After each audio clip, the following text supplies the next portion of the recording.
Oh, we are on air.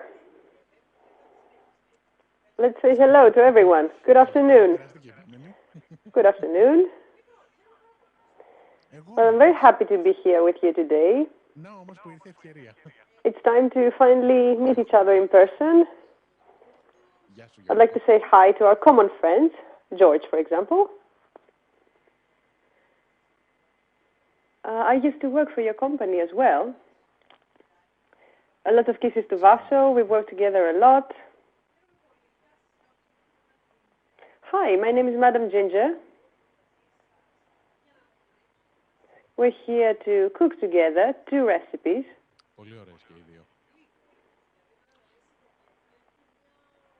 They're quite easy, actually. I want my recipes to be for all year round, not just for Christmas. This is Marilu Padaki, Madam Ginger. No need for introduction. I'm very happy on this Wednesday afternoon to find myself in your kitchen. This kitchen I've seen in so many videos. It's kind of a dream. Oh, so you're happy. And do you cook? Yes, I do. And also, I'd like to present your book. I found it in a very nice period right now of my life. I think that everybody is cooking a bit more now that we're all staying at home. We want new ideas because, sometimes you always question what to cook today. Yes, of course. I need ideas as well. At some point, I said to myself that I've cooked everything. But, you can pick one ingredient. So let me ask you a couple of questions about the book. How long did it take you to try out all those recipes, to pick them, to put them in order? Well, let me tell you. Well, now that the book is already published, and thank, of course, the Minas Publications for helping me through this process. Well, I think, now that I have the maturity and the knowledge, that it needs a year. It took me 4 months. But why? Because we had the quarantine, and I was at home all day. I had a lot of time to myself. I was calm. I didn't have interference from the outside world, because this is a thing that, distracts you. I had no emails, no calls, no notifications from Instagram all day long. So the process of inspiration, it took me a couple of months. And, well, maybe a month and a half. It was a bit more compact. And afterwards, then when we left the quarantine, we were so organized on how to photograph it. And Minas was amazing. His team was excellent. I expected delays, but nothing. It was smooth sailing. So we started on March 13th, 2 days before the quarantine, the first quarantine, and on October 10th, the book was published. It's how many months? It's 6 months. It took 1 month for the printing, and well, yeah. And how do you pick the recipes? You start with a lot of recipes, and then cut some out. Yes, of course, I started. And then you take some out because I understood that it didn't fit in the book. I tried some and I didn't like them. I had some thoughts, but practically it was bleh. And there were also some recipes that needed a lot of time to try them again and again. But I kept some of them for my cookbook number 2. I have it in my mind right now, and nobody has suggested me to publish a second book.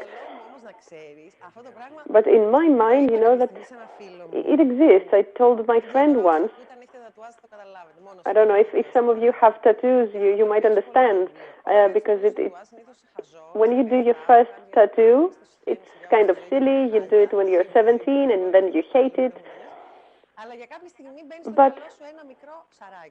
But sometimes, after that, you keep thinking about it. What's my next tattoo? What's my next tattoo? And this is kind of what happens with my book. I sent it, I signed all the paperwork, and then I said, it's over. I'm not going to do it again. I said it, but in a month, this thing started turning in my head again. Maybe I should keep this recipe for my second book, etc., etc. So I'm trying out some new recipes for my book, my second book, and let's hope. Now, for someone who likes to cook, we know that you love to cook, and you cook a lot. Hold your horses. I want to put the onions in the pan. I want to saute them. It's just one onion.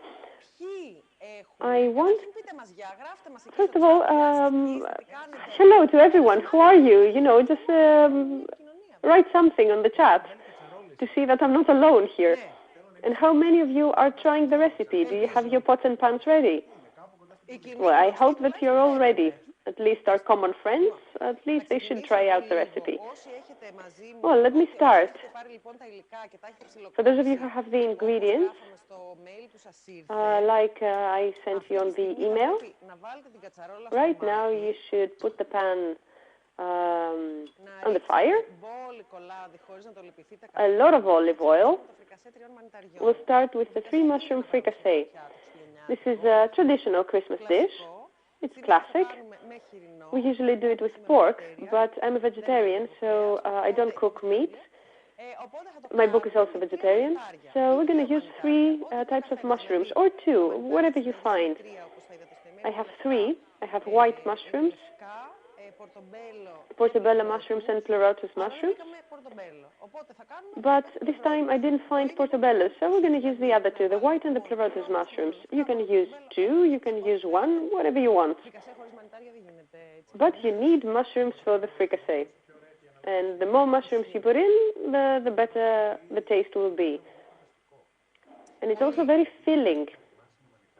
Everything I've ever tried with mushrooms, whether the recipe initially had mushrooms or I added them afterwards, it was really good. It kept me filled for a long time. Yes, because they have a lot of protein, they have a lot of fiber, and I'd like to tell you something about the specific recipe here. Let me show you. It's random, at least. I'm going to put down the recipe so you can all watch it. I'm writing here a little note with the caloric value of each plate that I have. So this recipe has a lot of protein, a lot of fiber, and also not a lot of calories. So you can eat it guilt-free. Well, I'm guilt-free all the time when I eat, but anyway. So no guilt. I'm going to put it on the next. Well, yes, we'll saute the onions, the fresh spring onions. We saute all the onions together, apart from the fresh ones, in case we want them to be a bit more crunchy, so we put them at the end. What I always want you to do when you cook and saute mushrooms is to keep the fire low and leave the mushrooms to caramelize and become a bit more sweet. That's a nice advice because it's difficult to get this caramelized mushroom color.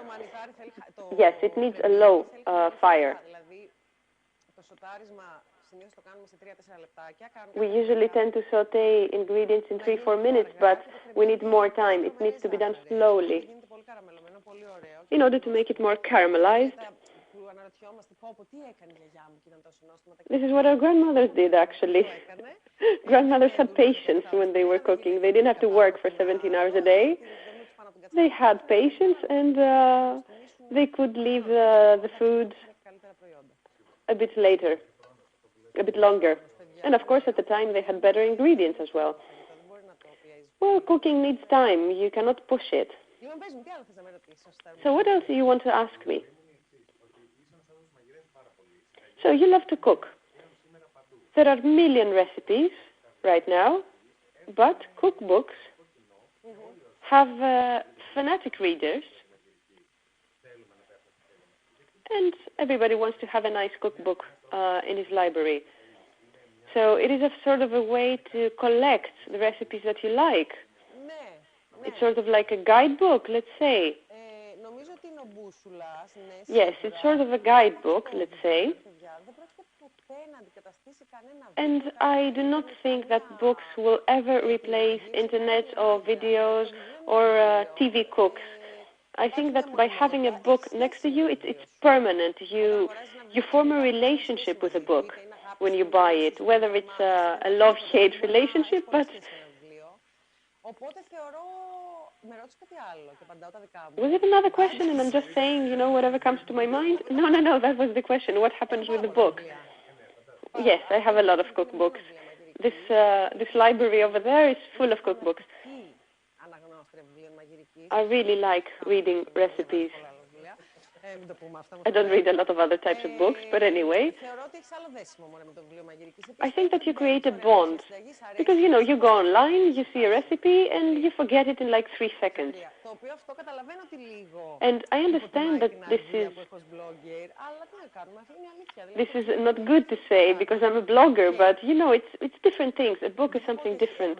And I'm not going to say that the recipes are better because... I had the same process when I was thinking of a recipe for my YouTube channel or for my book. It's the same thing, but just by knowing that it's something permanent, I gave it some extra thought, let's say, which I couldn't pass it through the internet. Because of speed, maybe, and because the result would be okay. But, you know, for the book, I took it one step further. For people, you know, to do it again and again and love it and eat it many times. Furthermore, I hate people who have cookbooks, you know, on the shelf and they're clean.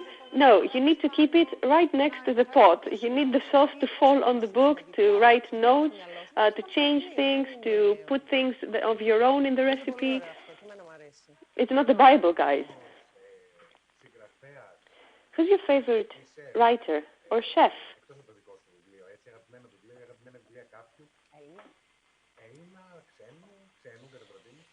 Greek? Well, not just Greek, you know, foreign, whatever. I received a book from Public recently. I don't remember the names of the writers, though. It's a foreign book, which is one of the best I've ever written, I've ever read. Super modern, but also very simple.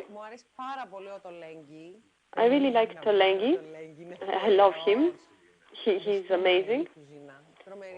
He has some amazing recipes. And he introduces his recipes in a modern way, in a traditional manner as well. He can introduce, you know, Arabic, modern things in a recipe, and they're so simple, and I'm always questioning myself, oh, how did he think about that? I read his last book in November, Flavors. He made steaks from horseradish. He used miso, whatever, and, well, it's a vegetarian steak, of course, it's not a meat steak, but... Well, I think that your recipes have a relationship to his because you use a lot of hummus. Yes, I love hummus. You know, I was raised in a household that, well, my dad grew up in Sudan. He was born and raised in Sudan. So at home, we did a lot of Arabic cooking anyway. It's really close to our taste palette. We don't use a lot of spices, but it's comfort food, such as Japanese cuisine as well. It's irrelevant to the Mediterranean cuisine, of course, but we like it. All those ramens, you know, it's comfort food, all those soups. I like them.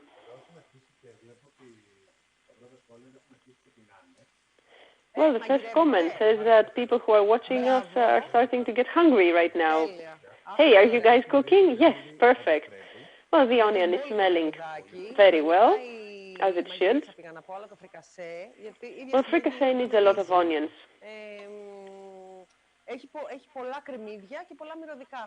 A lot of onions and a lot of spices. This is going to be vegan, of course.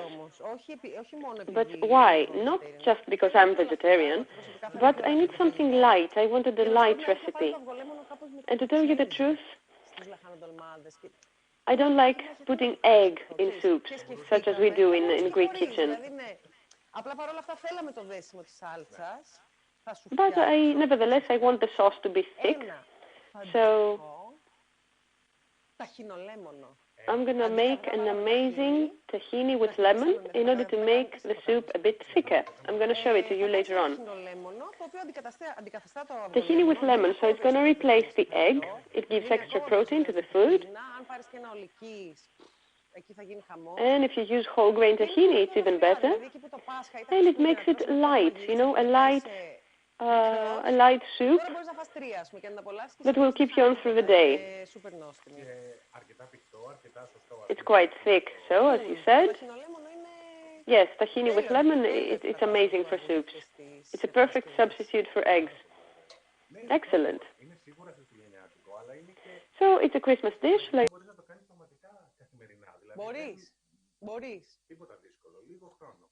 Λοιπόν, ζεσταίνουμε το ελαιόλαδο σε βαθιά κατσαρόλα, εξωτάρουμε το κρεμμύδι και τα φρέσκα κρεμμυδάκια. Τσεκ. Προσθέτουμε όλα τα μανιτάρια και σοτάρουμε. Τι θα κάνουμε τώρα? Θέλω εδώ να δείξω λίγο τα μανιτάρια. Θέλω πολύ τώρα να σε δω να καθαρίσει τα μανιτάρια, γιατί είναι το σημείο... Λοιπόν, εδώ μπορώ να τσακωθώ, να ξέρεις, με τις μανάδες μπορώ να τσακωθώ. Βγάζω δόντια. Καταρχήν τα πλένουνε, τα βάζουν κάτω από νερό. Μην σας ξαναδώ να πλένετε... So, never wash the mushrooms. First of all, to all of you mummies out there, do not wash mushrooms. It's 90% water, so if you wash it, you ruin it. You ruin your food as well, because it's like a little sponge, and it starts sucking in the water. So if we read the recipe that says half a liter of water and you wash the mushrooms, it's like you added half a liter of water extra. And then they text me on Instagram and they say, the soup was not very good. What did I do wrong? So what do we do with the mushrooms? How do we clean them? Let me go on this camera. You know that it has some dark spots over there, a bit of dirt. So I take out the stalk, I throw it away, and I just peel it. So by peeling the mushroom, by hand, you don't need knives or anything. So you remove the dirt like that. It's clean. And I keep this piece that is clean, of course, and I use it for my recipe. It's okay. If the stalks are good and clean, I will keep them as well. You don't need to throw them away. I can eat it. It's vegetable. So the mushrooms are clean. I just left a couple of them, you know, to show you how to clean them. And also,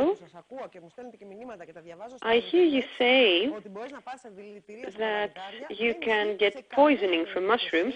No. The mushrooms that you buy from your supermarket, that they are packaged from producers, even if you buy them, you know, in loose form, you will not die from them. Do not worry about it. So just stir the onions, thank you. Now, I want the onions. If I had the portobellos with me, I would just cut them in 4. And I will cut these in 3 because they're quite small, and some of them I will cut them in slices. I want my soup to have different textures of mushrooms and different shapes. Let me clean those as well. In case we have dried mushrooms, what do we do? How can I prepare them to use them in my soup? That's excellent. I love people who have dried mushrooms in their cupboards. You need to soak them in water. I soak them in a lot of water. I mean 1 liter of water, half liter even. Now that my recipe needs half a liter of water, I would put them in this same water and use it again. You cut them in pieces, in small pieces, and then you use the water in which you soak them for the recipe, because it has extra flavor. It's a flavor bomb, actually. Now let me think, what do we need to do? I will cut these mushrooms in two. Some of them are in 3 pieces, in 2. Some of them are in slices, to have all those different sizes. As if I was using pork, you know?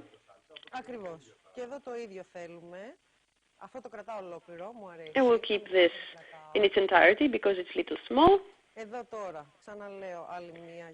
Again, I repeat. I peel them, I do not wash them, and I cut them in 4s. This one is quite clean, so I'm not even going to peel it. Here I will just clean out this little bit. It's not dirt, it's you know, as if someone pinched it, you know. And now, fire on again. And you're going to stir it. I'm going to give you the mushrooms and you're going to stir them in the pot. So the onion has become a bit transparent, let's say, after being sautéed. And you put the mushrooms in and I start stirring them.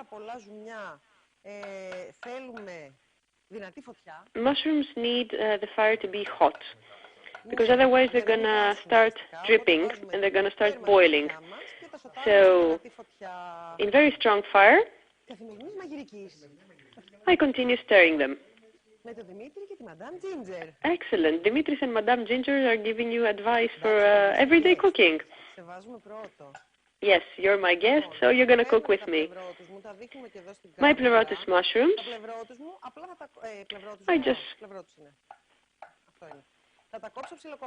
I just cut them in small pieces. It's my least favorite type of mushroom, you know, because it's kind of slimy. It does this slime sound. Yes, but it has excellent taste, right, doesn't it? Yes, it does.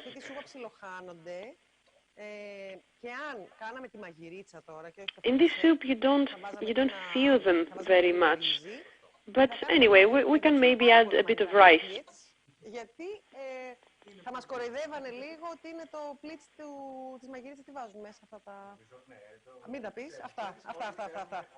Because I don't want to use meat, like we said. Pleurotus anyway looks a lot like meat. Well, yes, soups with meat are different type of soups right now. We're not going to do that. And let me cut the rest of the pleurotus as well. You check the messages. All of our colleagues are tuned in right now. George said, George who? Another George. He's asking about the mushrooms. What about the size of the mushrooms? Does it matter when we put them in the pan, in the pot, if they're big or small? No, we don't care. We're going to boil them. We don't care about the size. We put them all together in order to make a soup. Now, if we wanted to roast them or fry them, yes, then it would be different. But right now, we do not care. Well, this recipe, I think that you all have it, says 1 kilo of mushrooms. So, you know, you can use whatever types of mushrooms. I used 400 grams of slimy pleurotus and 600 grams of white mushrooms. And now the small mushrooms, I like, you know, to put them like that on the pot without cutting them.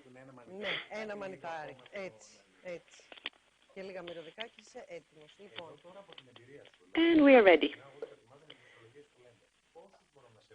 Now, from your experience, how many people can I serve with this soup?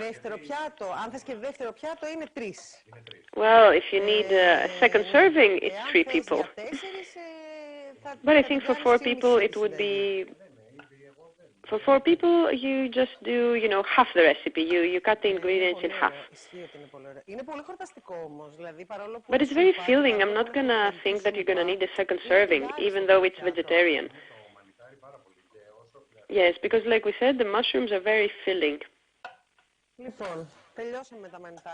Well, I think we're done with the mushrooms. I would like to talk with the people watching us for the importance of mise en place, I mean the preparation. For me, you cannot cook if you do not have the proper preparation, and if you cook without preparation, you're going to make mistakes.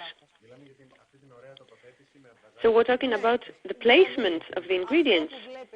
Yes, what you see in cooking videos is not just, to look good, to put all the ingredients in nice little plates and nice little cups. No, because you have all the ingredients in front of you. And, when you're wondering, did I forget anything, or maybe I should put something else inside? You see it in front of you, so you do not forget anything. This is the most important thing. You do not need, of course, to put them in 100 different plates and make a mess, but you just need to be a bit prepared. If I was alone right now, the mushrooms would be already cut. I would not be cutting them as I was cooking, because you need the flow. You need to be focused and have a flow. If you need to prepare the next ingredient, you're going to forget something. It's certain. So for me, mise en place is the best thing to do when you're cooking, Mr. Dimitris. You said something beforehand. You said comfort food. It's a favorite food category of mine, but it's quite different for most people. What does it mean, comfort food? What is the absolute comfort food for you? I have so many questions, I'm going to surprise you. Well, my comfort food is pasta with minced meat, with soy minced meat, of course, but for me it's pasta with minced something on it. There are some days here at the studio, because I'm working with a pasta company, and in some days I come here and I have a paradise in front of me. It's full of pasta. The entire counter is full of pasta. I have 7 different bowls, with spaghetti, lasagna, whatever. And I just look at them and start eating from all of them. I put grated cheese and I eat it for breakfast. I even eat it for breakfast. I love pasta. Well, I have a theory about comfort food. I think that people who were raised with common memories of food, like me and you, or like Greeks, we have Mediterranean cuisine. I think that this is the comfort food for Greeks, for example. It's the cuisine, it's the memory that defines comfort food for you. It's the taste memory that we have. So I sauteed the onions, the spring onions, the mushrooms, salt and pepper. So no other fluids, just the oil at the beginning. Yes, just like that. The oil, the onions, spring onions, mushrooms, salt, pepper. Because they asked, did we add water? No, not yet. We saute all of them. Salt and pepper, like I said. It's good to put the salt and pepper in vegetables because it reduces the water that it has inside, the fluids they all have, because we need the fluids right now because it's a soup. So you put them from the beginning, right? Yes, I know. Some people put the salt and pepper at first or some at the end, but I like to do it at first, at the beginning. I like the fact that you're reading the recipe again. Well, yes, I forget them, If I make it at home, I will look at the book again. Then we add lettuce, finely chopped lettuce here. It's fresh. Leaves from 1 lettuce for 1 kilo of mushrooms. I put it here and you will stir it. Yes, do it carefully. It looks a lot, but I'm guessing that it's going to be reduced. Yes. So the lettuce.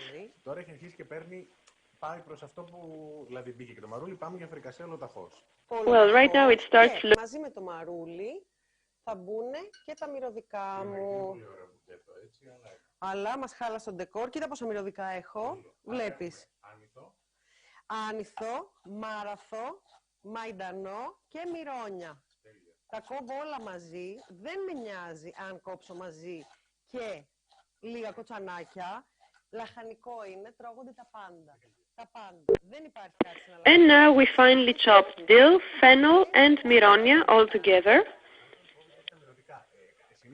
So when you cut all these, do you cut the stalks as well? See, I do not really cut the stalks. I have left a bit of the leaves over here on the bunch. Well, if I had a huge pot right next to it, I would just put some water in it, put them inside, boil the water, and use this specific water for my soup. In order to make stock, you know? With just a bit of carrot maybe, a bit of onion inside, a bit of tomato, in order to make vegetable stock to use for my soup. So instead of adding... Φτιάξε ένα ζωμουδάκι δίπλα. Με ό,τι έχεις. Όντως. Δηλαδή και ένα κρεμμύδι να βράσεις με 2 δάφνες θα είναι πιο νόστιμο. Το φαγητό. Οπότε μετά, ως προς τα μυρωδικά, γιατί είναι και δικιά μου πορεία αυτή, παίζουμε όσο και όπως θέλουμε. Ναι, παίζουμε πολύ μυρωδικό, δεν το φοβόμαστε. Αν δεν μας αρέσει ο άνηθος και ο μάραθος, δεν βάζουμε. Βάζουμε περισσότερο μαϊντανό. Εάν είμαστε φαν του κόλιανδρου, βάζουμε κόλιανδρο. Είσαι. Ο κόλιανδρος έχει αυτό το... Ναι. Ή κάποιος λατρεύει, κάποιος του φαίνεται σαπουνέλα. Είναι βιολογικό αυτό, να ξέρεις. Είναι οι άνθρωποι που δεν τους αρέσει ο κόλιανδρος που όταν το τρώνε νιώθουν ότι είναι λίγο σαν σαπούνι.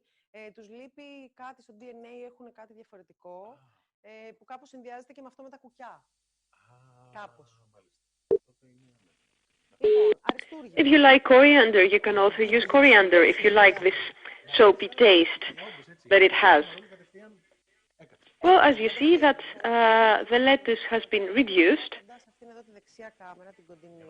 I want to take it here on my camera to the right, you know, just to show you how the soup is right now. Do we have any questions? I want you to ask questions. I wanted to show you things. What about instead of salt, if you do not want to use instead of salt, we started changing things right now as you like it. Oh, yeah, I receive these types of questions all the time. Can I make orange pie without oranges? No, of course not. Well, if we do not want to use a lot of salt, can I use lemon and pepper?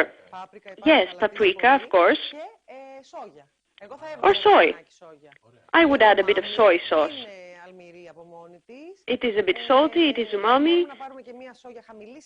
meaning that we can also give extra taste, a bit of meaty taste, and also put salt in it. So, can you see the pot? Perfect.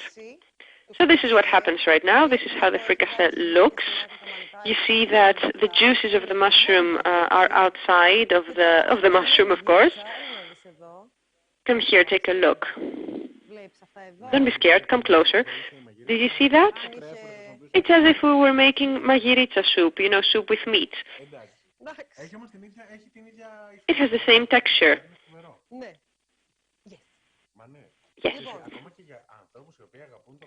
Even for people who love meat, I think this is an excellent substitute because you can try, you know, the mushrooms.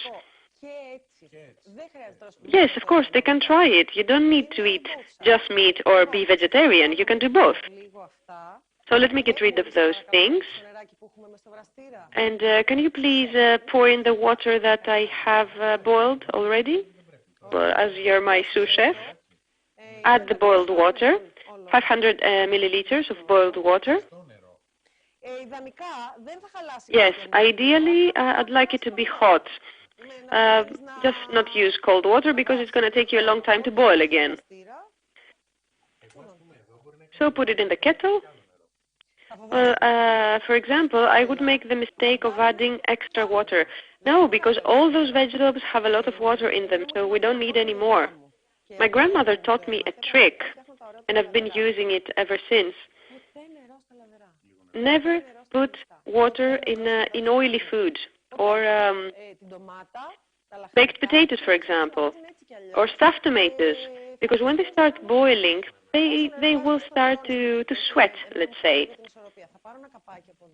So let me get a lid from here. I hope that I find the correct lid immediately. Excellent, I did it. So you just put the lid on the pan, you lower the fire a bit, because we're talking about vegetables. So it's going to boil for 20 minutes at least. The most. We can put spinach instead of lettuce as well. We can use any types of greens that we want. Instead of lettuce, of course. Anything you want, you can just chop them up. Just be careful because some of them are a bit bitter. Because you need to clean them well, you need to salt them a lot. But yes, of course, you can use them. If you know some greens that you like, yes, you can use them. So right now, what's the temperature? It's sort of medium to low heat. So I'm going to take my tahini and my lemon. So it's very simple. That's all we need to do. Yes, one pot only. We don't need extra pots. So how long have we been on air? 35 minutes, excellent. So let's do the second recipe and leave the first one to boil. So as the soup boils, we're going to make the dessert, right? Excellent. I would just name it the breakfast for the day after. The next recipe, dear YouTube viewers. Oh, I have a lot of questions here. Natalia is asking. She wants to ask something because she didn't listen to what you said before. About salt and lemon. She's asking if she could use other types of vegetables. Carrots, for example. Yes, excellent. Excellent. I would even put a small piece of potato, but, it's not a fricassee. It's not a mushroom fricassee afterwards. It's a soup. It's a nice vegetable soup with mushrooms. After that, you can put whatever types of vegetables that you like. Carrots would be perfect. If you need to use spinach, that it's got a lot of iron, spinach, so it's going to be a very strengthening, let's say, soup, and carrots would make it easier for your stomach to absorb the iron. When we eat foods that have a lot of iron, we want to make sure not to eat dairy afterwards, but add vitamin C. Because vitamin C is very well combined with iron and it's easily absorbed. Well, let's make the praline right now, the nougat. This is my mise en place. I'm already prepared, as you can see. And what you said about the nutritional value of your recipes, you have these little sketches over here. P is for protein. Saturated fat, sugar. Guilt-free is the green little icon. Up to 10 ingredients or less than an hour. It's a recipe that can be cooked in less than 1 hour. So from the beginning, you know how long it's going to take for you to cook it. And I'm going to show you something else. The chapter before last, this glossary at the end is very interesting. It gives you information about the ingredients, the pots and pans. My favorite chapter is this one. I don't know how I thought of that, how I came up with that. Maybe I saw it somewhere, I read it somewhere. We have separated all the dishes, all the recipes in the book in different occasions. Christmas recipes, recipes for guests that come uninvited. And I think this fricassee is under Christmas recipes, yes. And also nut pie, walnut pie with tahini and caramelized onions. It's excellent.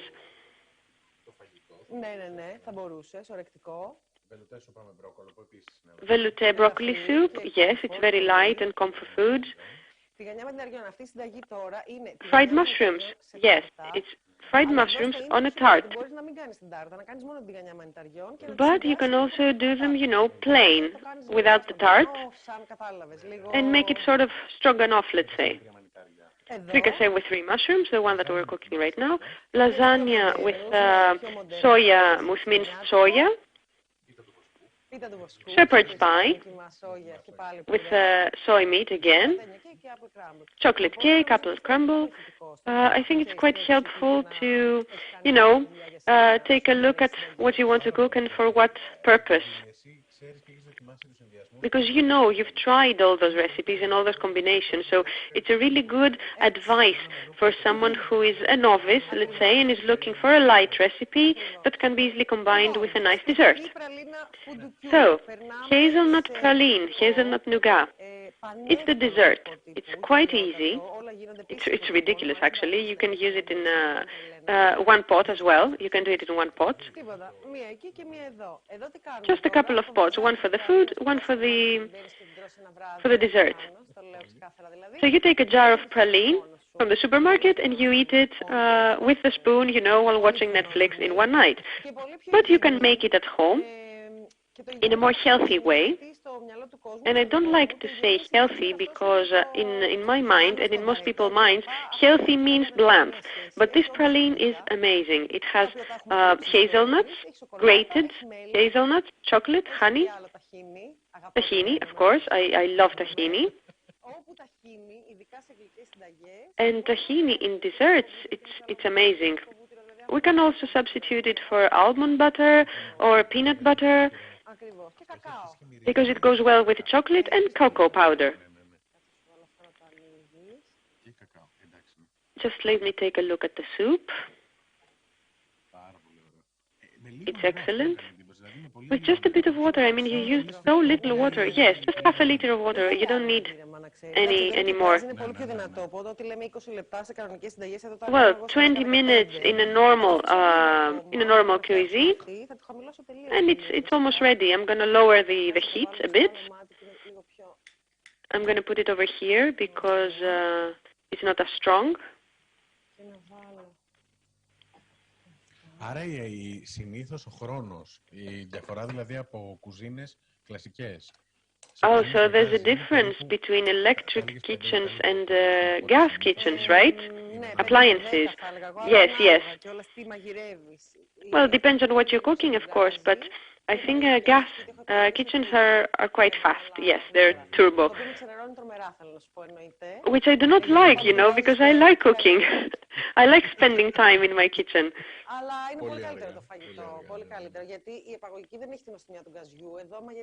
But the gas, you know, it tastes nice, you know. You cook the food on top of pure fire. It's more primitive, let's say. So, I put the chocolate. It's dark chocolate. Because I already have honey, I don't need any sugary stuff in there. Dark chocolate, hazelnuts, which are grated, finely grated, with just a bit of sugar. It's nice to put just a bit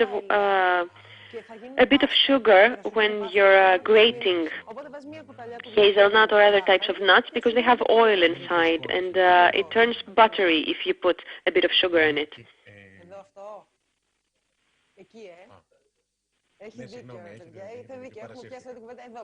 Yes, I'm sorry, I forgot myself. I didn't show it in the camera. So nuts, when you grate nuts, you put a bit of sugar on them. Here, can you see it? Yes. And this is how it turns out. So, dark chocolate. Afterward, coconut milk. 200 milliliters of coconut milk, canned, you know, which is a bit thick, not coconut water. I can use any other type of milk as well, almond milk or whatever. And also vegetable fresh cream, 200 milliliters as well. If I added milk, I would use 150 milliliters, maybe 120, and add extra if needed. So that's all. I'm doing it in a bain-marie with the fireproof bowl, which can be put in the top of the saucepan. Do not use plastic; it's going to melt. and we just melt it. I've heard that chocolate can be melted in microwave ovens as well, but I don't use microwave ovens, so I've never used that before. I always use bain-marie. Yes, I prefer bain-marie, because afterwards there's chocolate left in the bowl and you can lick it, you know. But yes, it can be done in the microwave as well. I know, because it's easier, you know, to do that. Well, this is ready, and let me show you right now what I'm going to do. This is the recipe, and let me read what happens next. So I take the chocolate out of the heat, and I add tahini, cocoa powder, and honey. So we just leave it like that, we keep on stirring it, and we add the remaining ingredients. Dark chocolate, remember, because we're adding honey, so we don't need anything more sugary. Well, you're going to try it yourself, and you see it's going to be very sweet. So I keep stirring. Can you see me? Do I look nice here in the camera? I add the tahini or peanut butter or almond butter, whatever you want. Something that has the same texture. So make sure that if you use any other type of butter, to not have extra sugar, you know, because otherwise you cannot calculate the amount of sugar that is in your dessert. It's easier to do it raw and then add the sugar that you prefer. If I don't have tahini, for example, let's say that I start making this recipe, it's late, I have no tahini, what can I add? Can I add honey? No. Extra honey? No, this is enough. You're going to need some sort of butter with this texture, that has the texture of tahini.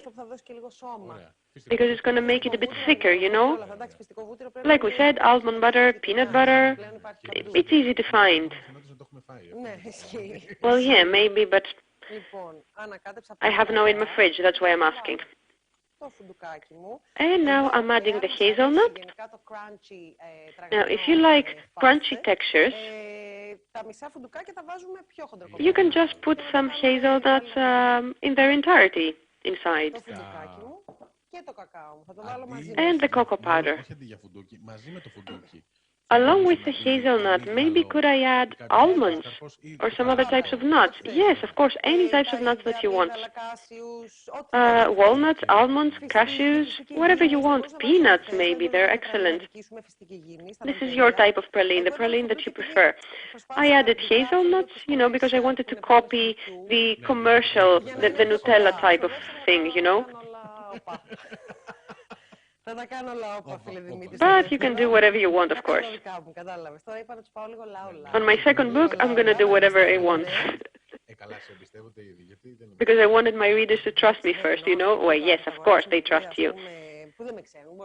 But, you know, there are a lot of people who do not know me, you know. They see the book and they've never seen me before, so I didn't want, you know, to make them hate me. I want to win my crowd first. Yes, because it's not just the recipes, you know. Your book is very optimistic. It's very nice. It's something like, let's say, let's go cook, and it's going to be excellent. This is something that we need in this time period, you know, all of us. It's quite enjoyable to spend some time in your kitchen and cook. Now, let me ask you questions. What do you do? I work for the public group. I work for public relations. So I really like my job. I have an excellent blog, the public blog. We do videos, we do a lot of interesting things, presentations, depending on the period, of course, the time period, and this is what I do. Well, you need to consider seriously to become a TV presenter, right? Because you're excellent. Well, thank you. I've never thought about it. Now, it's time that you try the praline, the nougat.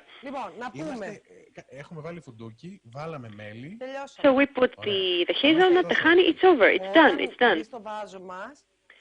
You put it in a jar, and then when it cools down, it's going to get a bit thicker. So it's going to be a sort of spread, you know. Now it's hot, but I love it when it's hot. It's excellent.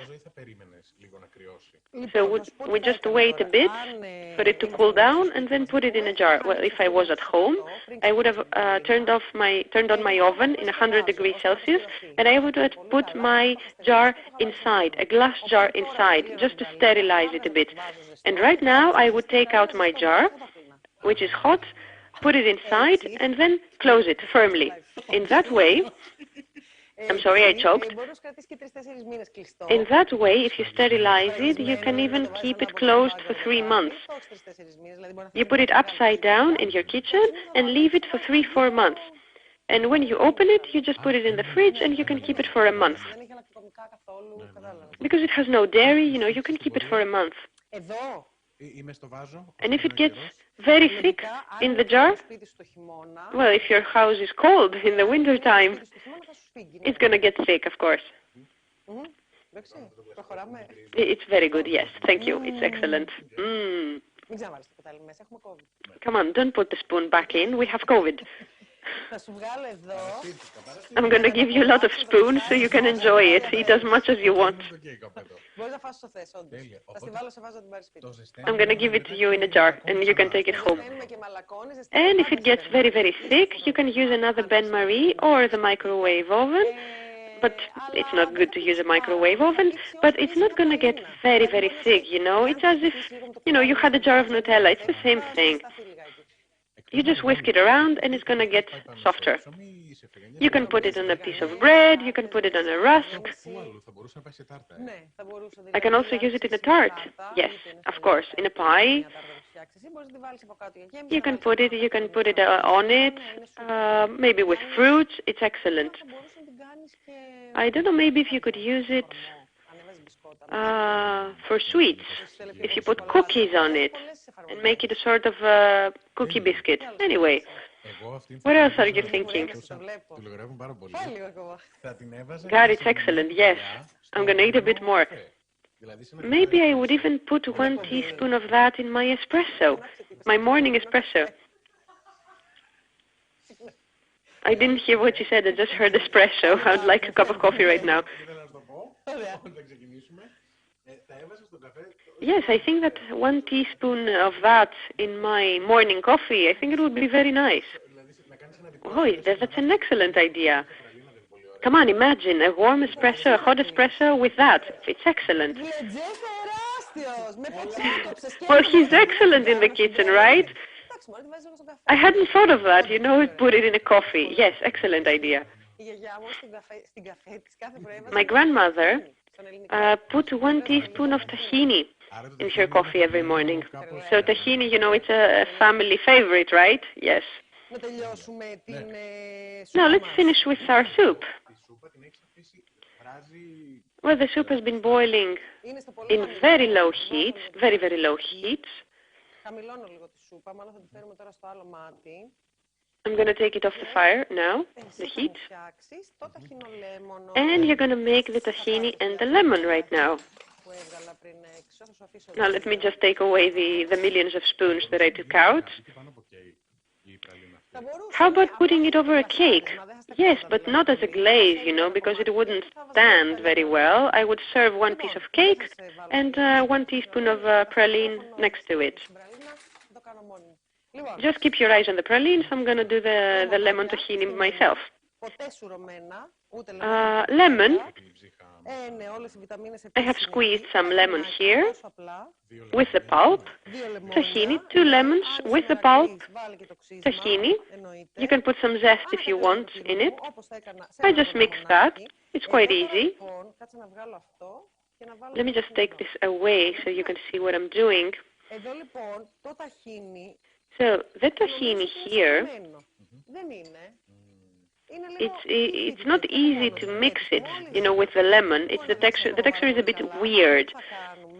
So what I'm going to do is add a little bit of water.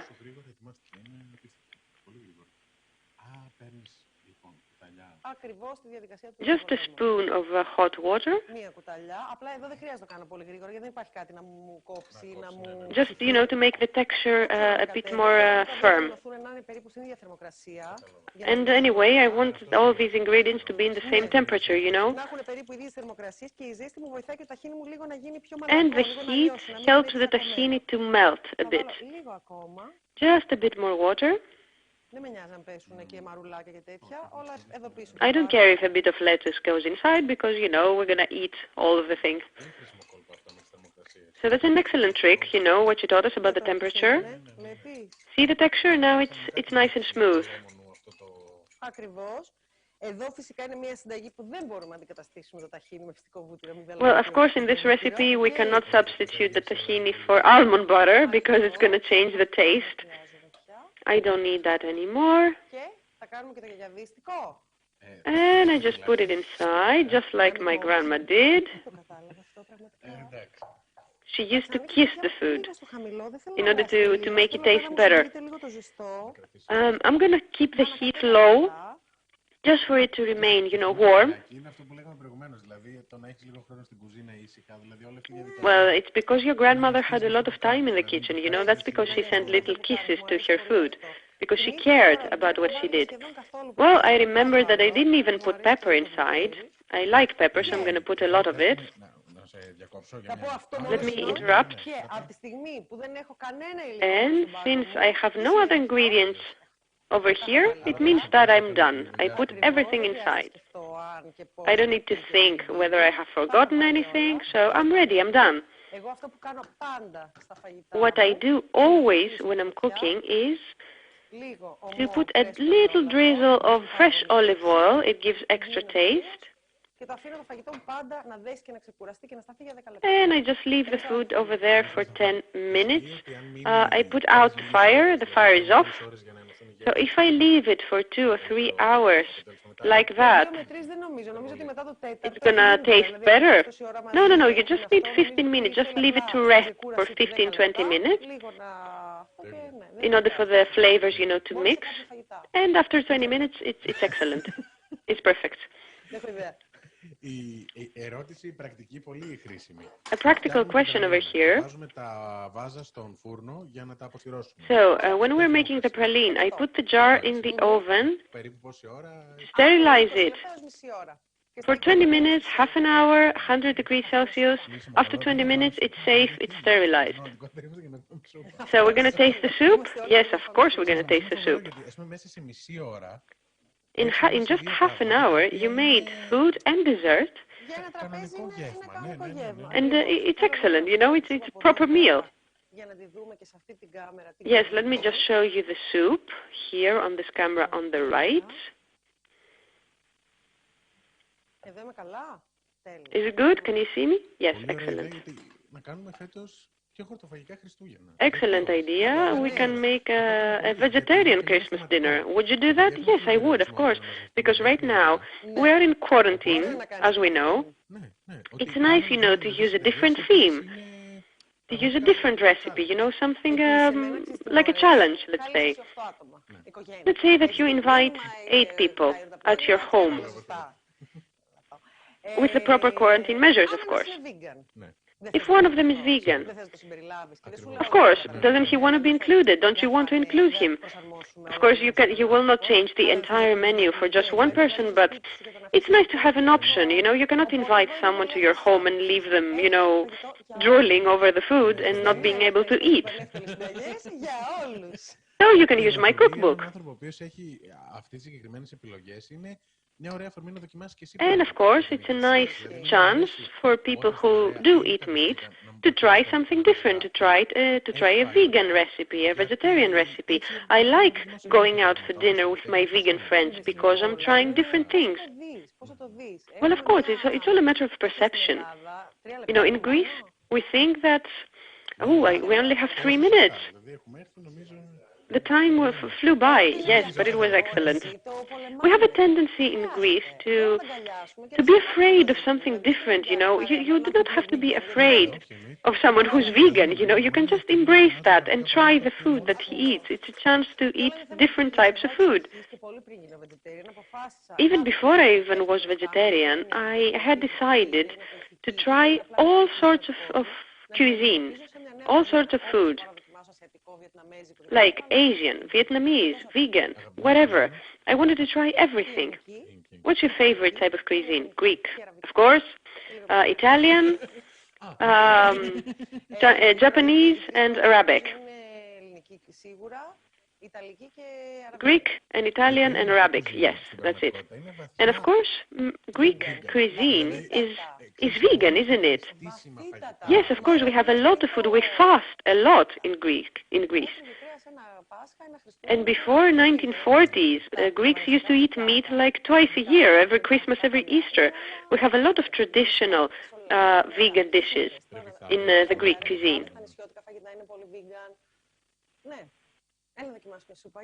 So let's try the soup, because we need to go. Is it hot, you think? Yeah, just a bit from the top, you know, and a bit of a mushroom. The mushroom is going to be very hot. Be careful.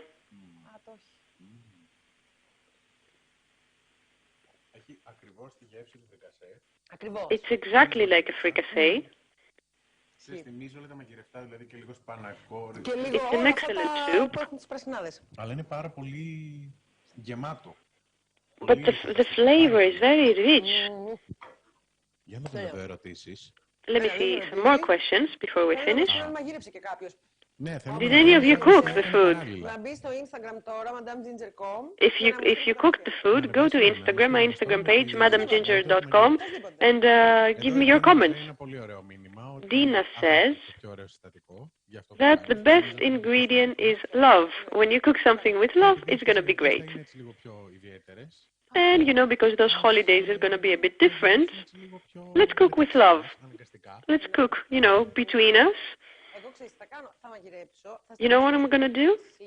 I'm going to cook, but I'm also going to order something in.